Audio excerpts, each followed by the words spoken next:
അനുപമ പുരുഷദിനം എന്നാന്നറിയോ? മിനിഞ്ഞാന്നായിരുന്നു അത് കഴിഞ്ഞു പോയി. ആരെങ്കിലും ഒക്കെ വിഷ് ചെയ്തായിരുന്നോ അതല്ലെങ്കിൽ ആഘോഷിച്ചായിരുന്നോ പുരുഷദിനം? ആഘോഷിച്ചില്ല, പക്ഷെ ഞാൻ എന്റെ കൂടെ വർക്ക് ചെയ്യുന്ന എന്റെ കൊളീഗ്സ് ആയ കുറച്ച് ആണുങ്ങളോട് ഞാൻ അത് വിഷ് ചെയ്തിരുന്നു. ഹാപ്പി മെൻസ് ഡേ പറഞ്ഞു ഞാൻ. അതെന്തായാലും നല്ല കാര്യം. പക്ഷെ ഞാനത് വൈകിപ്പോയി എന്നറിയാം. ഞാനത് വൈകുന്നേരം ആയപ്പോഴാണ് ഞാൻ അറിഞ്ഞത് അന്ന് പുരുഷദിനായിരുന്നു എന്നുള്ളത്. അപ്പൊ ഞാൻ ചിന്തിച്ചു, ഈ മാർച്ച് 8 വുമൻസ് ഡേ ആണെന്ന് എല്ലാവർക്കും അറിയാം. എനിക്ക് തോന്നുന്നു നമ്മൾ ഈ ജനറൽ നോളേജ് ക്വസ്റ്റ്യൻസിലൊക്കെ വരുന്നൊരു ചോദ്യം വരെയാണ് മാർച്ച് 8 അല്ലെങ്കിൽ എന്താണ് വുമൻസ് ഡേ അല്ലെങ്കിൽ മാർച്ച് 8ന്റെ പ്രത്യേകത എന്താണെന്നുള്ളത്. എന്നാൽ ഈ 19-ാം തീയതിയെ കുറിച്ചിട്ട്, ഈ നവംബർ 19-നെ കുറിച്ചിട്ട് ഞാൻ എവിടെയും വായിച്ചോ പറഞ്ഞോ കേട്ടിട്ടില്ല. എനിക്ക് തോന്നുന്നു ഞാൻ വിഷയാതിരുന്ന എന്റെ ഭാഗത്തുള്ള അല്ലെങ്കിൽ ഞാൻ അറിഞ്ഞിരിക്കേണ്ട കാര്യം തന്നെയായിരുന്നു. പക്ഷെ അതിന് അതിൻ്റെതായ പബ്ലിസിറ്റി കിട്ടിയിട്ടില്ലെന്ന് ഞാൻ വിശ്വസിക്കുന്നു. അതല്ലെങ്കിൽ വുമൻസ് ഡേയുടെ അത്ര പ്രാധാന്യം എന്തുകൊണ്ടാണ് മെൻസ് ഡേക്ക് കിട്ടാതെ പോയത്? അത് നമ്മൾ ഈ വുമൻസ് ഡേന്റെ അന്ന് മൊത്തത്തിൽ അത് ഭയങ്കര വലിയ ആഘോഷമായിട്ട് പല നാടുകളിലും പിങ്ക് കളറില്, പിന്നെ അന്ന് തന്നെ എന്താണ് ബ്രസ്റ്റ് ക്യാൻസറിന്റെ ബോധവൽക്കരണ ക്ലാസ്, അതൊക്കെ അന്ന് മാൻഡേറ്ററിയാ വുമൻസ് ഡേന്റെ അന്ന്. അതേപോലെ സ്ത്രീ സുരക്ഷ, ബോധവൽക്കരണ ക്ലാസ്സുകളായി. അങ്ങനെ ഒരുപാട് കാര്യങ്ങളോട് അത് ആഘോഷിക്കും. സ്കൂളിലൊക്കെ പഠിക്കുമ്പോഴൊക്കെ മാർച്ച് 8 വലിയൊരു സംഭവമാണ്. അതെ, നമുക്ക് പിങ്ക് കളറിലുള്ള എന്തേലും തരും, മിഠായി അല്ലെങ്കിൽ കാർഡോ എന്തേലും ആയിട്ട് തരും.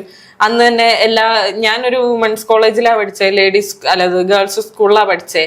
അപ്പം ആ ഒരു പർട്ടിക്കുലർ ദിവസം നമ്മളെല്ലാ പെണ്ണുങ്ങളെയും ഇരുത്തി ഹാളിൽ കൊണ്ടിരുത്തി ബോധവൽക്കരണ ക്ലാസ് ആയിരിക്കും. സ്ത്രീകൾ അങ്ങനെ സംരക്ഷിതരല്ല, അതുകൊണ്ട് ഇങ്ങനെ നോക്കണം അങ്ങനെ നോക്കണം.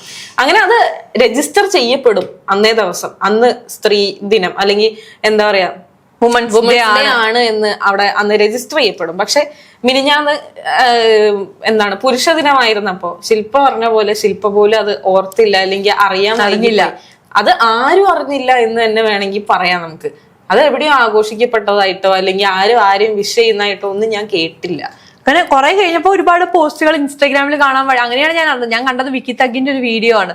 അതിൽ വിക്കി തഗ് പറഞ്ഞ് അവസാനിപ്പിക്കുന്ന പോയിന്റ് ആണ് എന്നെ ഏറ്റവും കൂടുതൽ ആകർഷിച്ചത്.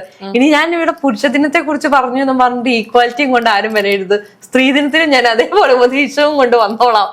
ഇതുകൊണ്ടാണ് അദ്ദേഹം ആ വീഡിയോ അവസാനിപ്പിച്ചത്. ശരിക്കും ഈക്വാലിറ്റിയെ കുറിച്ച് വാദിക്കുന്നവർ എന്തുകൊണ്ട് ഇത് ശ്രദ്ധിച്ചില്ല? അതാണ് ഏറ്റവും വലിയ ചോദ്യം. അതാണ് ഞാനും ചോദിക്കുക, അല്ലെങ്കിൽ ഞാൻ ചിന്തിച്ചൊരു പോയിന്റ് അതാണ്. കാരണം ഇക്വാലിറ്റി എന്ന് പറയുന്നത് സമത്വം, രണ്ടുപേർക്കും ആണിനും പെണ്ണിനും വേണ്ടതാണ്. പെണ്ണിന്റെ സമത്വത്തെ കുറിച്ച് സംസാരിക്കുന്നവർ എന്തുകൊണ്ട് ആണിന്റെ സമത്വത്തെ കുറിച്ചോ അവന്റെ പ്രത്യേകതകളെ കുറിച്ചോ സംസാരിക്കുന്നില്ല? ഈ എന്താ പറയാ ഇക്വാലിറ്റി എന്നതുകൊണ്ട് പലരും അർത്ഥമാക്കുന്നത്, അല്ലെങ്കിൽ ഫെമിനിസ്റ്റുകൾ ശരിക്കും ഫെമിനിസത്തിന്റെ മീനിങ് അറിയാതെ സംസാരിക്കുന്നവരാണ് ഭൂരിഭാഗവും എന്ന് എനിക്ക് തോന്നിയിട്ടുണ്ട്. അല്ലെങ്കിൽ ഇക്വാലിറ്റിക്ക് വേണ്ടി സംസാരിക്കുന്നവർ എപ്പോഴും സ്ത്രീകളുടെ മുന്നോക്കത്തിന് വേണ്ടി സംസാരിക്കുന്നവരാണ് എന്ന തെറ്റിദ്ധാരണയോട് കൂടിയാണ് ആളുകൾ അതിനെ വീക്ഷിക്കുന്നത്.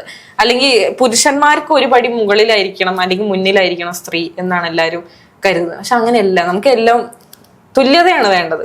സ്ത്രീ എവിടെയാണോ അവിടെ തന്നെ പുരുഷൻ ഇരിക്കട്ടെ, അല്ലെ പുരുഷൻ എവിടെയാണോ അവിടെ തന്നെ സ്ത്രീ ഇരിക്കട്ടെ. ഇപ്പൊ ഈ സ്ത്രീ കുറച്ച് പിന്നിലായിരുന്നു, അപ്പൊ നമ്മളൊരു എക്സ്ട്രാ പുഷ് കൊടുക്കണം. അത് ശരിയാണ്, അതിനെ ഞാൻ അംഗീകരിക്കുന്നു.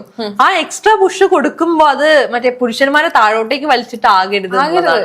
ആ സ്ത്രീക്ക് പുഷ് കൊടുത്തിട്ട് ആണുങ്ങൾക്കൊപ്പം എത്തിക്കുക എന്നുള്ളതാണ്.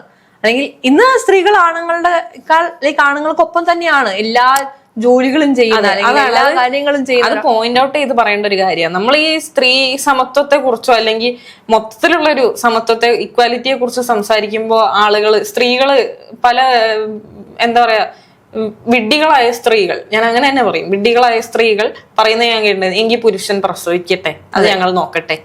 അപ്പൊ അത് ഇവരുടെ എക്സ്ട്രാ ടാലന്റ് പോലെയാണ് അവർ സംസാരിക്കുന്നത്, അല്ലെങ്കിൽ അത് പുരുഷന്മാരുടെ കഴിവുകേട് പോലെയാണ് സംസാരിക്കുന്നത്. അതല്ലെങ്കിൽ പല പുരുഷന്മാരും പറയും എന്താണ് വളരെ വെയിറ്റ് ഉള്ള ഒരു സാധനം എടുത്ത് താങ്ങി അതൊക്കെ very nonsense and useless things ആണ് ആളുകൾ സംസാരിക്കുമ്പോൾ എനിക്ക് തോന്നുന്നത്. അതിന് കറക്റ്റ് മറുപടി ആയിട്ട് എനിക്ക് തോന്നിയത് ദീപിക പദുകൊണ്ട് ഒരു ഇന്റർവ്യൂ ആണോ അവരുടെ ഒരു എന്താ പറയാ അവർ പബ്ലിക്കിനോട് സംസാരിക്കുന്ന ഒരു വേദി, അവിടുത്തെ ഒരു ഒരു വീഡിയോ ഞാൻ കണ്ടിരുന്നു. അതിലൊരാൾ ചോദിക്കുന്നുണ്ടായിരുന്നു, താങ്കൾ ഒരു ഫെമിനിസ്റ്റ് ആണോന്ന് ദീപിക പദുകൊണ്ടോട് ചോദിച്ചതാ. അപ്പൊ അവര് പറഞ്ഞു, ശരിക്കും നിങ്ങൾക്ക് ഈ ഫെമിനിസത്തിന്റെ മീനിങ് അറിയോ എന്ന് അയാളോട് തിരിച്ചു ചോദിക്കുന്നുണ്ട്. അപ്പൊ അയാൾ അതിൽ നിന്ന് തടിയപ്പാൻ വേണ്ടി ഇല്ലാന്നോ എന്തോന്ന് പറയുന്നുണ്ട്, ഇല്ലാന്നോ അല്ലെങ്കിൽ സ്ത്രീകൾ മുകളിൽ വരുന്നതല്ലേന്നോ അങ്ങനെ എന്തോന്ന് ചോദിക്കുന്നുണ്ട്. അപ്പൊ അവര് ദീപിക പദുകോൺ ആ ഒരു ധാരണ മാറ്റി കൊടുക്കുന്നുണ്ട്, ആ ഒരു തെറ്റിദ്ധാരണ. അവര് പറയുന്നുണ്ട്, നമ്മള് പുരുഷൻ ഫിസിക്കലി സ്ട്രോങ് ആണ്, അല്ലെങ്കിൽ സ്ത്രീകളെക്കാൾ ഒരുപടി അല്ലെങ്കിൽ ഒരു കുറച്ചധികം സ്ട്രോങ് ആണ്. അത് എല്ലാവരും അംഗീകരിക്കുന്നു, ക്യാരക്ടറിസ്റ്റിക് ആണ്. അതെ, അത് സ്ത്രീകളും അംഗീകരിക്കുന്നു, പുരുഷന്മാരും അത് അംഗീകരിക്കുക. പക്ഷെ ഇക്വാലിറ്റി എന്ന് പറയുന്നത് ഇന്റലക്റ്റിന്റെ കാര്യത്തിലാണ്.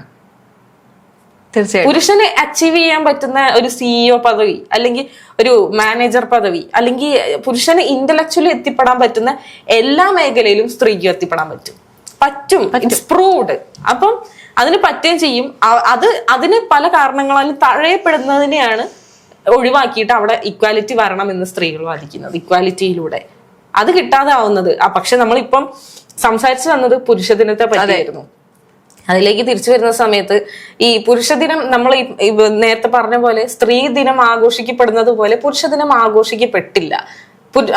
ശില്പ എവിടെയെങ്കിലും ഒരു സോഷ്യൽ മീഡിയയിൽ വുമൻസ് ഡേക്ക് കാണുന്ന അത്രയും പോസ്റ്റുകളോ എന്തെങ്കിലും കണ്ടിരുന്നു പുരുഷ ദിനത്തില്? ഇല്ല, വളരെ വിരളമായ ആൾക്കാർ, അതും ആണുങ്ങൾ തന്നെയാണ് ഏറ്റവും കൂടുതൽ പുരുഷ ദിനത്തിന്റെ. എന്ന് വെച്ചാൽ അവർ ആ ഒരു പരിഗണന കിട്ടുന്നില്ല എന്ന് പറഞ്ഞുകൊണ്ടുള്ള ഒരുപാട് പോസ്റ്റുകളാണ് ഞാൻ കാണാനിടയായത്. ഇതുപോലെ തന്നെ നമ്മൾ തഴയുന്ന മറ്റൊരു ദിനമായിട്ട് എനിക്ക് തോന്നിയത് ഫാദേഴ്സ് ഡേ ആണ്. മദേഴ്സ് ഡേക്ക് കിട്ടുന്ന പ്രാധാന്യം ഫാദേഴ്സ് ഡേക്ക് കിട്ടി കണ്ടിട്ടുണ്ടോ? ഇല്ല, കണ്ടിട്ടില്ല. നമ്മള് ഫ്രണ്ട്സ് ഡേ, വാലന്റൈൻസ് ഡേ, എല്ലാ ഡേയും നമുക്കറിയാം. പക്ഷെ ഫാദേഴ്സ് ഡേക്കും ഇതുപോലെ തന്നെയാണ്. അതിന്റെ ഒരു വാല്യൂ മേ ബി ഇന്നിപ്പോ സോഷ്യൽ മീഡിയ ഉള്ളത് കൊണ്ട് കുറച്ചുകൂടി പേർക്ക് അറിയാം. പക്ഷെ പണ്ട് കാലത്തൊന്നും ഫാദേഴ്സ് ഡേ ഇങ്ങനെ ഒരു പ്രസ്ഥാനമേ ഉണ്ടെന്ന് ഇവിടെ ആർക്കും അറിയില്ല എന്നുള്ളതാണ്. മാതൃദിനത്തിന് സ്കൂളുകളിലാണെങ്കിൽ പോലും കവിത എഴുതണം, അമ്മയെ പറ്റി കഥ എഴുതണം. ചിലപ്പം ഓരോ എന്താ പറയാ കോമ്പറ്റീഷൻസ് ഒക്കെ വെക്കും, അമ്മയുടെ മാഹാത്മ്യം വിവരിക്കുന്ന ഉപന്യാസ മത്സരം അങ്ങനെയൊക്കെ വെക്കും. ഫാദേഴ്സ് ഡേക്ക് ഒരു പട്ടികുഞ്ഞു പോലും വിഷ് ചെയ്യുന്ന അല്ലെങ്കിൽ അങ്ങനെ ഒരു വേദിയിൽ അതിനെ കുറിച്ച് സംസാരിക്കുന്നതോ ഞാൻ ഇതുവരെ കണ്ടിട്ടില്ല, ഞാൻ ശ്രദ്ധിച്ചിട്ടില്ല. അപ്പൊ എന്തുകൊണ്ടായിരിക്കും ഈ ആണുങ്ങൾ ഇങ്ങനെ തഴയപ്പെടുന്നത് എന്നുള്ളൊരു വലിയ ചോദ്യമാണ്. അല്ലെങ്കിൽ എന്തുകൊണ്ടായിരിക്കും ഈ സ്ത്രീകൾക്ക് പ്രാധാന്യം നൽകണ്ട എന്നുള്ളതല്ല, പക്ഷെ ഒരു ഓവർ പ്രാധാന്യം അവിടെ കൊടുത്ത് ഇവിടെ ഒട്ടും പ്രാധാന്യം കൊടുക്കാതിരിക്കുന്നത് ഒരു തെറ്റാണെന്ന് തോന്നുന്നു. അതായത് തെറ്റാണ്. പുരുഷന്മാർക്ക് എന്താ പറയാ, അവര് തഴയപ്പെടേണ്ട കാര്യമില്ല സത്യം പറഞ്ഞു കഴിഞ്ഞാൽ. അവർക്ക് ഈ ജനറൽ ആയിട്ടുള്ള ഈ ഒരു ആഘോഷങ്ങളിൽ അവരെയും എന്താ പറയാ, അവർക്കും കൂടെ ഒരു തുല്യത കൊടുക്കുക, അല്ലെങ്കിൽ അവർക്കും കൂടെ ഒരു മുൻതൂക്കം കൊടുക്കുക. അവരുടെ ദിവസമാണ്. അവർക്കുള്ള സ്ത്രീകൾക്ക് ഇതുപോലത്തെ ഒരുപാട് ദിവസങ്ങൾ ഉണ്ടെന്ന് തോന്നുന്നല്ലേ? നാഷണൽ പീരീഡ്സ് ഡേയോ അങ്ങനെ ബ്രസ്റ്റ് ക്യാൻസറിന് വേണ്ടി സെപ്പറേറ്റ് ഒരു ഡേ ഒക്കെ ഉണ്ട്. പക്ഷെ പുരുഷന്മാർക്ക് ആകെ ഒരു ഫാദേഴ്സ് ഡേ, ഒരു മെൻസ് ഡേ ഉള്ളൂ. അതുപോലും ആരും ഓർക്കുന്നില്ല, ആരും വിഷ് ചെയ്യുന്നില്ല. നമ്മുടെ ഇൻഫ്ലുവൻസേഴ്സും ആരും വീഡിയോ ഒന്നും ചെയ്ത് കണ്ടില്ല, കുറവായിരുന്നു തോന്നുന്നു. അതെ, എനിക്കറിയില്ല, ആരെങ്കിലും ചെയ്തിട്ടുണ്ടെങ്കിൽ ഞാൻ വിട്ടുപോയതായിരിക്കും. പക്ഷെ ഞാൻ സോഷ്യൽ മീഡിയയിൽ കൂടെ മദേഴ്സ് ഡേക്ക് കാണുന്ന തരത്തിൽ കണ്ടിട്ടില്ല. മദേഴ്സ് ഡേക്ക് മറ്റേ എന്താ പറയാ ഒരുപാട് പാട്ടുകളൊക്കെ വെച്ച് അമ്മയുടെ സ്നേഹങ്ങൾ നിറഞ്ഞൊഴുകുന്ന. അതെ, ശരി, അമ്മമാരുടെ സ്നേഹം ഇമ്പോർട്ടന്റ് ആണ്, സ്പെഷ്യൽ ആണ്. അതെ, ഞാൻ അതിനെ പുച്ഛിക്കുകയല്ല, പക്ഷെ അതിന് കാണുന്നത് എന്തുകൊണ്ട് ഇതിന് കാണുന്നില്ല എന്നതാണ് നമ്മൾ സംസാരിക്കുന്നത്.